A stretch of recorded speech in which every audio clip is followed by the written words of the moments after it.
Hello there. Let me introduce you to my game of the year.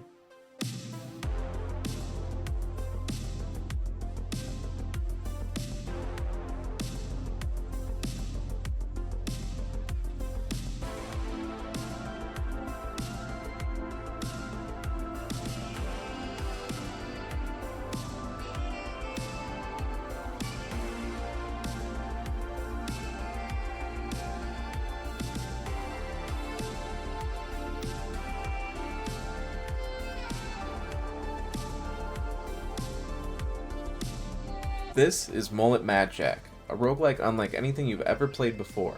Soaked in neon, featuring a wild mix of 90s Japanimation and synthwave aesthetics, you enter a dystopian future where killing robo-billionaires is the norm, and it's live streamed to a large audience. Enter Jack, part mullet, part man, part potato and soda-loving machine. He's here to traverse 80 floors of non-stop action in an effort to rescue a social media influencer known as the Princess. The number one robo-billionaire has kidnapped her in order to draw out her version's blood to summon a god, and Jack is the only person that can save her. Now, for the gameplay. Jack is given a measly 10 seconds to live on this adventure, and he has his handy-dandy cell phone attached straight to his bloodline and his heart, pumping him full of endorphins and life as he kills enemies left and right. Mullet Mad Jack is a traditional FPS in a sense. You'll be running and gunning with various weapons, but the twist is every kill and style of the kill gives you seconds back to keep living and keep shooting your way through floor after floor of the Nakamura Plaza. You'll encounter various enemy types ranging from your typical sharpshooter, to drones, to mecha enemies that will chase you down, and even chainsaw-wielding baddies that you have to place a shot on perfectly to get past. And please don't get me started on the chainsaw guys. They're the biggest obstacle, and they led to more deaths than I can even remember. Jack has to make it through 10 floors at a time, which he will regularly flip out screaming, "Why is it always 10 floors?" And at the end of every 10th floor is a boss waiting to challenge your ability to dodge, jump, and shoot to victory. The unique thing about the boss fights is you're not timed by 10 seconds during them, but rather a life meter that starts at 99% and dwindles as you take hits. After every 10 floors, things stay fresh, and the game introduces new enemy types, new traps, and new abilities for you to keep the blood flow running. My one and only complaint with this entire game is that floors and layouts tend to repeat constantly.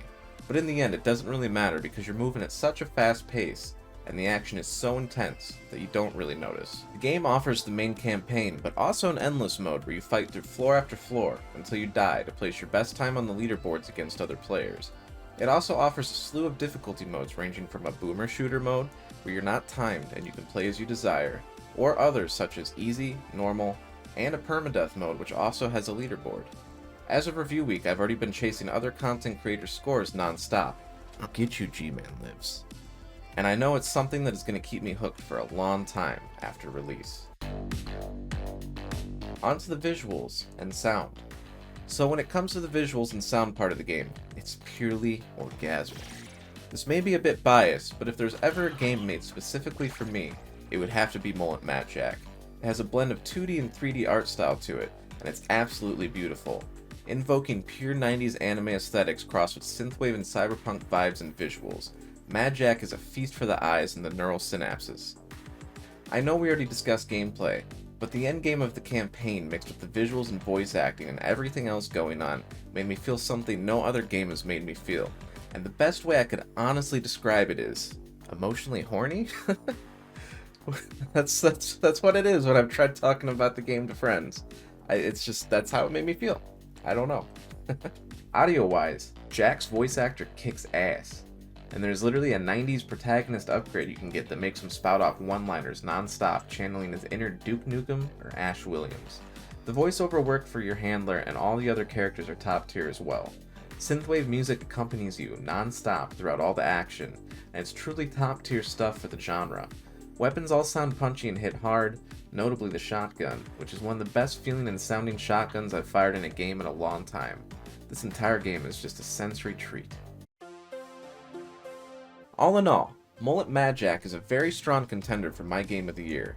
It features enticing roguelike gameplay that keeps you hyper-focused and wanting more and more, presenting that traditional one more run feeling. It has references to so many greats in pop culture, one being Metal Gear, which is a huge deal to me and one of my all-time favorite series. I mean, come on now. What game lets you assassinate someone with a copy of your favorite manga? Not one that I can remember. If you're considering checking out this game, I highly recommend it. You will not be disappointed. And that's a promise. After all, you want to rescue the beautiful princess and claim your prize of badass sneakers, right? If you've enjoyed this review, feel free to check me out over at twitch.tv/wolfpliskin. On launch day, around 3 p.m. Central Time, I will be doing a stream of Mullet Mad Jack, and I'll be giving away a copy of the game. Every time a developer provides me with a review copy, I always purchase a copy still with my own hard-earned money. That way I can gift back to you guys, the community. Hope to catch you over there. Sayonara!